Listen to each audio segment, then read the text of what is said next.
दोस्तों, आज से 40 साल पहले तक दुबई एक बंजर रेगिस्तान था। यहाँ हर तरफ बस रेत ही रेत थी। 1980 से पहले दुबई एक ऐसा शहर था जहाँ लोग रहना तो दूर, आना तक नहीं चाहते थे। लेकिन आज दुबई पूरी तरह से बदल चुका है। आज दुबई में जहाँ भी देखो चारों तरफ ऊंची ऊंची बिल्डिंग्स ही बिल्डिंग्स है। अब दुबई में दुनिया के सबसे अमीर लोग रहते हैं। आज दुबई के पास बुर्ज खलीफा जैसी दुनिया की सबसे ऊंची बिल्डिंग है। दुनिया की एकमात्र 7 स्टार होटल बुर्ज अल अरब भी दुबई में ही है। दुबई की पुलिस दुनिया की एकमात्र ऐसी पुलिस है जो लैम्बोर्गिनी जैसी सुपर कार्स यूज करती है। दुबई आज इतनी डेवलप्ड सिटी है कि कई लोग इसे एक कंट्री भी मानते हैं। 1980 से पहले का एक बंजर रेगिस्तानी शहर आज दुनिया की टॉप सिटीज में से एक है। तो दोस्तों, स्वागत है आपका। आज के इस वीडियो में हम डिस्कस करेंगे how Dubai ruling the world. Screen पर आपको जो ये शख्स दिख रहे हैं, यह है यूएई के प्राइम मिनिस्टर और दुबई के शासक शेख मोहम्मद बिन रशीद अल मखदूम। यही वह शख्स हैं जिनके कारण आज दुबई के पास दुनिया का एकमात्र 7 स्टार होटल बुर्ज अल अरब और दुनिया की सबसे लंबी बिल्डिंग बुर्ज खलीफा है। और अगले कुछ सालों में दुबई के पास बुर्ज खलीफा से भी ऊंची बिल्डिंग दुबई क्रिक टावर होगा। लेकिन आज हम जो दुबई की रईसी देख रहे हैं, एक समय पर दुबई बिल्कुल भी ऐसा नहीं था। दुबई की हालत इतनी खराब थी कि यहाँ के लोग रोजगार की तलाश में खाड़ी देशों की तरफ जाते थे। वैसे उस समय दुबई अकेला ऐसा शहर नहीं था जिसकी हालत इतनी पतली थी। यूएई के बाकी शहर भी गरीबी से जूझ रहे थे। 1930 तक यूएई में काफी गरीबी थी, लेकिन इसके बाद यूएई की किस्मत बदलती है और यहाँ पर तेल निकलना शुरू होता है। जब यूएई में तेल निकलना शुरू हुआ तो इसका सबसे ज्यादा फायदा हुआ अबू धाबी को। अबू धाबी यूएई का सबसे बड़ा शहर था और ये दुबई का पड़ोसी भी है। दुबई को आगे चलकर अपने इस पड़ोसी से नुकसान हुआ। जब यूएई में तेल निकलना शुरू हुआ तब पूरे यूएई पर ब्रिटिशर्स का राज था। लेकिन फिर भी दुबई और अबू धाबी की इकोनॉमी एक दूसरे से पूरी तरह अलग थी, इसलिए दोनों में ही एक दूसरे से आगे निकलने की होड़ सी बनी हुई थी। 1950 तक आते आते अबू धाबी और दुबई में तेल के कारण बॉर्डर को लेकर खींचतानी शुरू हो गई। इस लड़ाई में अबू धाबी मजबूत था और अबू धाबी लगभग जीत रहा था। इसलिए दुबई के लोगों को लगा कि अब दुबई में रहकर कोई फायदा नहीं है। दुबई के लोग दूसरे खाड़ी देशों जैसे कतर, कुवैत, ओमान और सऊदी अरबिया की तरफ जाने लगे। 1960 के अंत तक आते आते एक तरफ जहां अबू धाबी फल फूल रहा था, वहीं दूसरी तरफ दुबई की हालत और खराब होती जा रही थी। दुबई इस समय तक एक बंजर रेगिस्तान की तरह था। लेकिन 1958 में दुबई की किस्मत अचानक बदलती है। शेख रशीद बिन सईद अल मखदूम दुबई के नए शासक के रूप में चुने जाते हैं। शेख रशीद बिन सईद अल मखदूम जब दुबई की गद्दी पर बैठे तब उन्हें पता था कि दुबई को वो सिर्फ तेल के दम पर तो आगे नहीं ले जा सकते हैं। इसलिए उन्होंने दुबई की ग्रोथ के लिए इसके इंफ्रास्ट्रक्चर में इन्वेस्ट करना शुरू किया। इन्वेस्टमेंट का नतीजा ये रहा कि 1960 में दुबई का पहला एयरपोर्ट बनकर तैयार था। दुबई अब अपनी ग्रोथ के लिए एक कदम आगे बढ़ चुका था। लेकिन इस एयरपोर्ट को बनाने के लिए दुबई को अरबों डॉलर का लोन लेना पड़ा। तेल न होने के कारण अब दुबई की पूरी इकोनॉमी टूरिज्म पर निर्भर थी। लेकिन साल 1966 तक आते आते दुबई ने थोड़ा बहुत तेल खोज लिया था। साल 1969 तक दुबई तेल निर्यातक भी बन गया।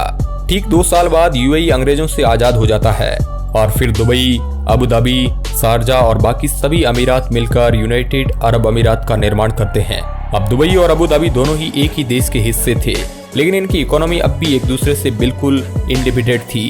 दुबई इस समय तक टूरिज्म और तेल के दम पर थोड़ा बहुत कमा पा रहा था, लेकिन फिर भी वह अब तक तेल के दम पर चलने वाली अबू धाबी की इकोनॉमी के आसपास भी नहीं था। शेख रशीद बिन सईद अल मखदूम जानते थे कि अगर उन्हें दुबई को अबू धाबी से आगे लेकर जाना है तो उन्हें किसी भी तरह दुबई की इकोनॉमी को डाइवर्सिफाई करना ही होगा।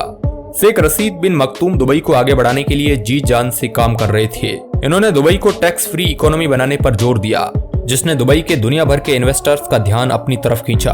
1980 तक आते आते दुबई ने ग्रोथ हासिल करना भी शुरू कर दिया था। इस समय तक दुबई की इकोनॉमी अच्छी फल फूल रही थी।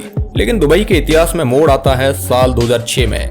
साल 2006 में दुबई के शासक मखदूम बिन रशीद अल मखदूम की मौत हो जाती है। इनके बाद गद्दी पर बैठते हैं इनके भाई शेख मोहम्मद बिन रशीद अल मखदूम। शेख मोहम्मद अल मखदूम दुबई के शासक बनने से पहले यूएई के डिफेंस चीफ थे। शेख मोहम्मद अल मखदूम के दुबई का शासक बनते ही दुबई की किस्मत बदल जाती है। शेख मोहम्मद बिन रशीद अल मखदूम का मानना है कि या तो दुबई दुनिया में ओनली 1 होगा या number 1। What are you trying to do here? What do you want this place to be? I want it to be number 1.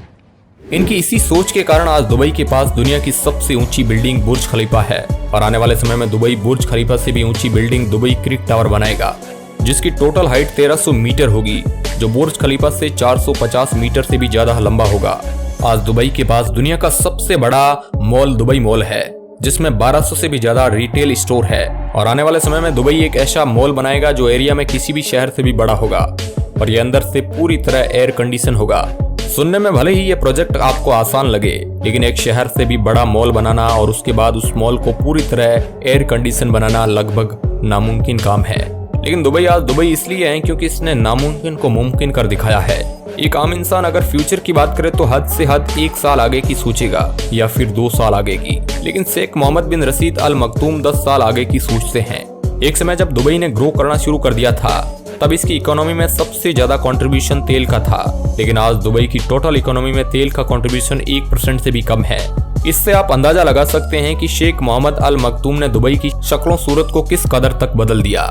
Sheikh Mohammad अल मखदूम अपनी जिंदगी में कहीं भी रुकना पसंद नहीं करते हैं। ये जिस चीज के बारे में एक बार सोच लेते हैं उसके बाद ये उसे पूरा करने के बाद ही रुकते हैं। इनके इसी मिजाज का एक किस्सा भी बड़ा मशहूर है। जब दुबई ग्रो कर रहा था तो शेख मोहम्मद अल मखदूम ने सोचा कि क्यों ना दुबई में ही एक डिज्नीलैंड बनाया जाए। उन्होंने अमेरिका जाकर डिज्नीलैंड से बात की और उन्हें कहा कि वह दुबई में दुनिया का सबसे बड़ा डिज्नीलैंड बनाए। डिज्नीलैंड शेख मखदूम की ये बात मानने से मना कर देता है। वैसे तो शेख को नहीं लगा था कि डिज्नीलैंड उन्हें इस तरह मना कर देगा, लेकिन जब उन्होंने डिज्नीलैंड के मुंह से ना सुना तो उन्होंने ठान लिया कि अब दुबई में दुनिया का सबसे बड़ा पार्क बनेगा और इसके बाद वे दुबई में IMG वर्ल्ड्स ऑफ एडवेंचर नाम का दुनिया का सबसे बड़ा पार्क बना भी देते हैं। इस तरह इनके बारे में और भी कई किस्से मशहूर है। आज दुबई में 40 से भी ज्यादा आसमान छूती स्काई स्क्रैपर्स बिल्डिंग है, लेकिन इनमें जो सबसे अलग बिल्डिंग है वह है बुर्ज अल अरब। बुर्ज अल अरब दुनिया की एकमात्र 7 स्टार होटल है। बुर्ज अल अरब एक ऐसी जगह पर बना है जहां पर किसी भी तरह की बिल्डिंग बनाना लगभग नामुमकिन था, लेकिन दुबई में तो नामुमकिन शब्द का कोई मतलब ही नहीं है। यहाँ पर तो हर चीज मुमकिन है। आज दुबई दुनिया की सबसे बड़ी कंस्ट्रक्शन साइट है। यहाँ पर हर रोज लगभग 30,000 से भी ज्यादा क्रेन्स काम करती है, जो पूरी दुनिया की 1/4 क्रेन है। दुनिया जितनी तेजी से डेवलप हो रहा है उतनी ही तेजी से इसका एडमिनिस्ट्रेशन भी बदल रहा है। दुबई की पुलिस दुनिया की एकमात्र ऐसी पुलिस है जिनके पास Aston Martin 177 Lykan, Hyper Sport, Audi R8, Bentley Continental GT और लैम्बोर्गिनी जैसी सुपर कार्स है। वैसे तो दुबई का पुलिस सिस्टम दुनिया का सबसे एडवांस पुलिस सिस्टम में से एक है, लेकिन दुबई में पुलिस वालों की संख्या बहुत कम है। यहाँ पर लगभग हर काम ऑटोमेटिक तरीके से होता है।